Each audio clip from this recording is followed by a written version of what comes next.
Hola a todos y a todas, soy Nicolás Resnick, profesor de Introducción al Conocimiento de la Sociedad y el Estado, y en este caso voy a compartir con ustedes este video para abordar algunos de los principales conceptos que consideramos relevantes para abordar la relación entre la sociedad y el Estado. En este caso corresponde comenzar nuestro video remarcando la importancia que tienen los conceptos, ¿sí? En este caso los conceptos académicos. Es muy importante tener en cuenta que son nuestras herramientas lo que nos va a permitir estudiar y abordar los hechos sociales.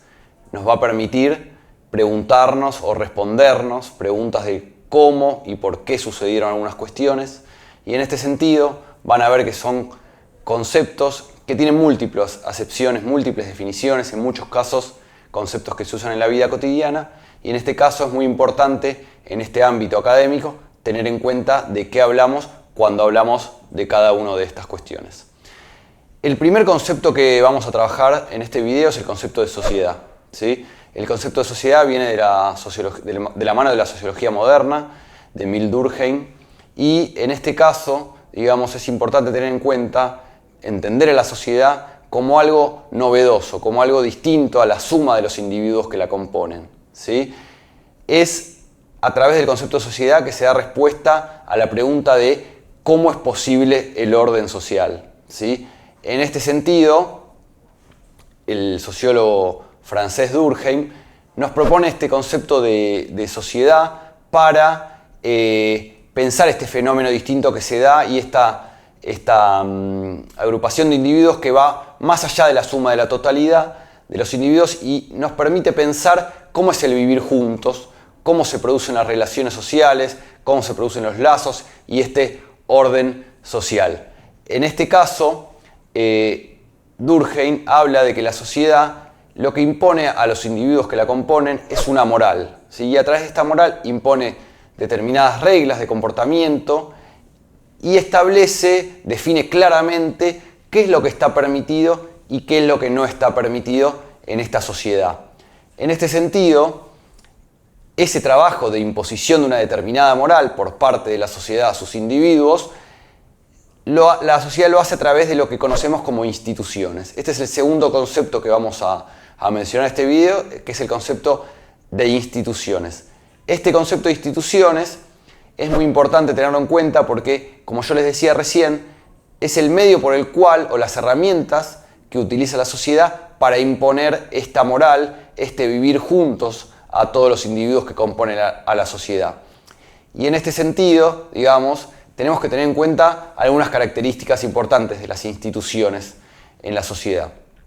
Digamos, por un lado, la cuestión de la eficacia. Las instituciones son eficaces en el sentido de regulación de la vida en sociedad, cumplen su cometido de instauración de un sentido común, de una regulación del comportamiento. También son intersubjetivas, ¿sí? Es decir, son conocidas por todos los miembros de la sociedad. Además, tengamos todos en cuenta que cumplen múltiples funciones. Las instituciones en la sociedad no sirven únicamente para una determinada función o la regulación de un determinado aspecto, sino que cumplen muchas funciones simultáneamente. Y además, otra cuestión importante es la estabilidad de las instituciones y la previsibilidad. Es decir, son cuestiones que se mantienen a lo largo del tiempo y que en la definición del comportamiento, en la instauración de esta moral del vivir juntos, son previsibles para los miembros de la sociedad. En este sentido, podemos pensar a las instituciones como ese conjunto de reglas, ¿sí? De reglamentos, estatutos, constituciones, leyes, organismos del Estado, por ejemplo, o regulaciones del comportamiento de la vida social, familiar, religiosa, amistosa. Y en este sentido, pensemos en la clasificación en dos tipos de instituciones. Por un lado, las instituciones formales, todas aquellas instituciones que están, como dice la palabra, formalizadas en leyes, en reglamentos, ¿sí? En sanciones, en organismos del Estado, ¿sí? Y por el otro lado, las instituciones informales, que son aquellas, por el contrario, que no están formalizadas en ninguna de estas cuestiones que yo decía, pero en el mismo sentido que las anteriores son igual de eficaces, igual de efectivas para regular este comportamiento. Y ahí pensemos en la regulación de la vida familiar en una determinada sociedad, de la vida amistosa, la relación, cómo se vinculan los amigos o cómo se relaciona la vida en sociedad con la religión, por ejemplo. Entonces, tengamos en cuenta estos dos tipos de instituciones que coexisten en el marco de una sociedad, ¿sí? Y ahí hay múltiples ejemplos para pensar esta coexistencia de instituciones formales e informales en la sociedad. Por ejemplo, algo claro en nuestro país, en Argentina, a partir de la década de 1930, cómo coexiste la práctica electoral, la realización de elecciones como algo formal, con las prácticas informales del fraude electoral. Pasando al siguiente concepto que nos ocupa en este video, vamos a hablar del Estado. ¿Sí? El Estado como la institución más relevante en el marco de nuestras sociedades modernas. ¿Sí? En este sentido, vamos a apelar a la definición de Max Weber acerca del Estado, pero antes de ir a la definición concreta, me parece interesante tener en cuenta o pensar el Estado no como algo dado, sino más bien una creación de los hombres, una creación humana. Es decir, las personas, los individuos, deciden voluntariamente salir del estado de naturaleza, ¿sí? Deciden dejar de lado ciertos aspectos de ese momento, de ese estado de naturaleza, para asociarse, para conformar este estado que es una creación humana, y en este sentido lo hacen en virtud de ganar algo superior, de juntarse, de ganar un poder mayor, una fuerza mayor, que les permita, digamos, en esta asociación, en esta formación del Estado, con este poder mayor defenderse de alguna amenaza externa. En este sentido, Max Weber va a definir al Estado como aquella comunidad de hombres, de ciudadanos, que en un determinado territorio reclaman para sí el monopolio legítimo de la violencia física. ¿Sí? Esta es la definición formal que da este autor, pero es muy importante tener en claro estos dos elementos definitorios del Estado. Por un lado, el territorio, es decir, un Estado tiene que tener un territorio determinado y delimitado, y por otro lado, la cuestión del monopolio de la violencia legítima. En este sentido, es muy importante tener en cuenta que el Estado no es una institución neutral como tal, ¿sí? Necesariamente implica la dominación de unas personas o un grupo de personas sobre otras personas o grupo de personas. Y yo hablé recién de la dominación, ¿sí? Y en este caso pensemos en el Estado desde el lado de la obediencia de los ciudadanos que integran este Estado. Para pensar esta obediencia, ¿sí?, al Estado, aparece un nuevo concepto que es el de la legitimidad, ¿sí? Cuando hablamos de legitimidad, vamos a estar hablando de la capacidad que tiene el Estado para que esa dominación que ejerce sea aceptada por los ciudadanos, ¿sí? Y en este sentido, este autor, Weber, nos va a hablar de tres tipos ideales de legitimidad según los motivos por los cuales se fundamenta esta legitimidad, es decir, por qué los ciudadanos obedecen. Y en este caso encontramos tres tipos ideales: la legitimidad tradicional, esta legitimidad del eterno ayer, en donde se obedece porque siempre se obedeció de esta manera; la legitimidad carismática, en donde el motivo de la obediencia está basado en el carisma personal del líder, es decir, se obedece porque se cree en este líder a partir de sus cualidades personales; y por último, la legitimidad racional legal, en donde la obediencia está fundamentada en el andamiaje legal que sustenta al Estado. Es decir, que en este tipo de legitimidad se obedece porque así lo definen las leyes, el ordenamiento legal que está definido en el Estado. Y acá aparece una cuestión a tener en cuenta, que es la diferencia entre dos conceptos o dos términos relevantes en estos análisis: el concepto de Estado y el concepto de gobierno. Tenemos que tener claridad en que no se tratan de lo mismo, ¿sí? Por un lado, el Estado hace referencia a lo permanente, a esta institución permanente que está, digamos, presente en las sociedades modernas, y por otro lado, cuando hablamos de gobierno, vamos a hablar de aquello que cambia, ¿sí? Aquello que es transitorio, temporal, ya que hace referencia a las personas que ocupan en un determinado momento la gestión o están a la cabeza de un determinado Estado. En este sentido, se propone también un ordenamiento que nos va a permitir abordar la formación de los estados en nuestras sociedades modernas, recorrer un poco a lo largo del tiempo qué tipos de estado, cómo se fundaron, cómo se desarrollaron, cómo se derrumbaron, digamos, y sobre qué fundamentos o sobre qué ideales cada uno de estos estados que ven en pantalla tenía ideas acerca de su ordenamiento de la sociedad, ordenamiento de la economía, la forma de establecer los lazos y los vínculos entre la sociedad. Y acá vamos a encontrar muy sintéticamente un estado liberal que surge a partir de la caída del antiguo régimen.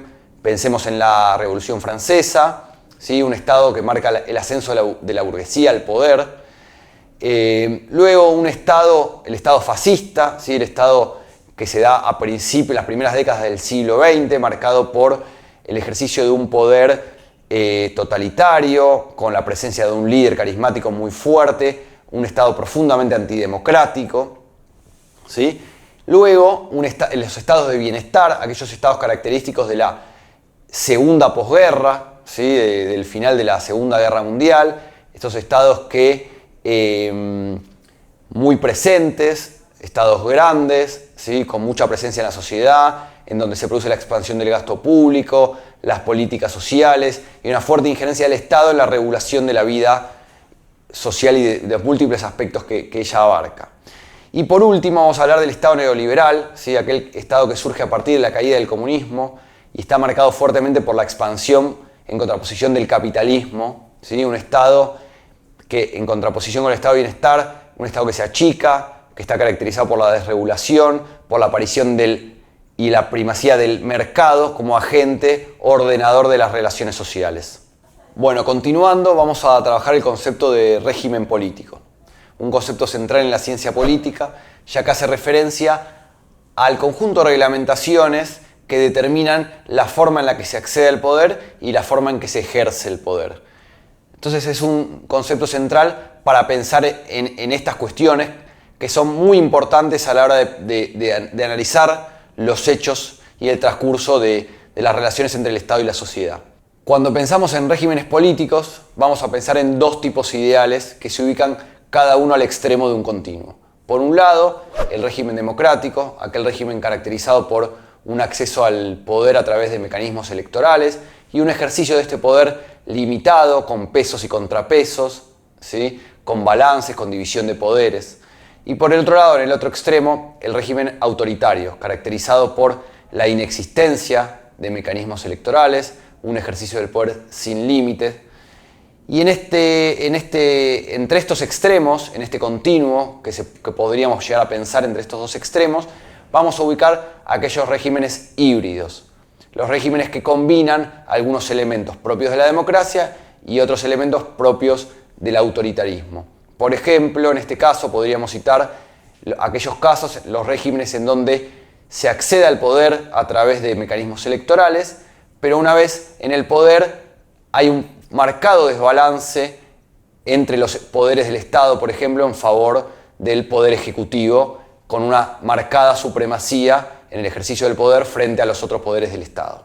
En este caso, digamos, yo les dije que estos regímenes políticos se conforman como tipos ideales, es decir, tipos que difícilmente se encuentren en la práctica y sirven como conceptos académicos para pensar y para abordar la realidad. En este caso, vamos a abordar un concepto que es el de la poliarquía. Este concepto es aportado por Dahl y nos permite reflexionar y pensar en las democracias, en este tipo ideal de democracias, como aquellos regímenes que funcionan realmente en la práctica. Es decir, frente a este tipo ideal de democracia, vamos a trabajar con el concepto de poliarquía para pensar en las democracias tal como se dan en la práctica. Es decir, en estas democracias que podríamos pensarlas como imperfectas, ¿sí?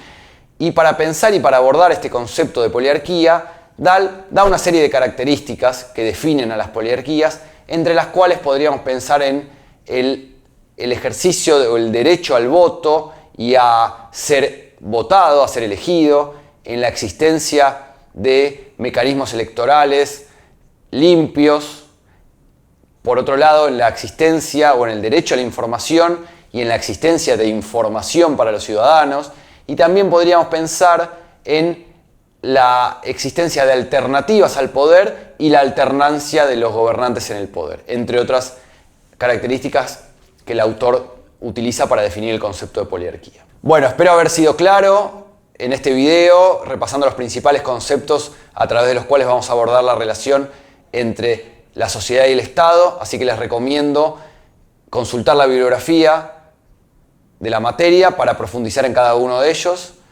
y nos vemos la próxima. Muchas gracias.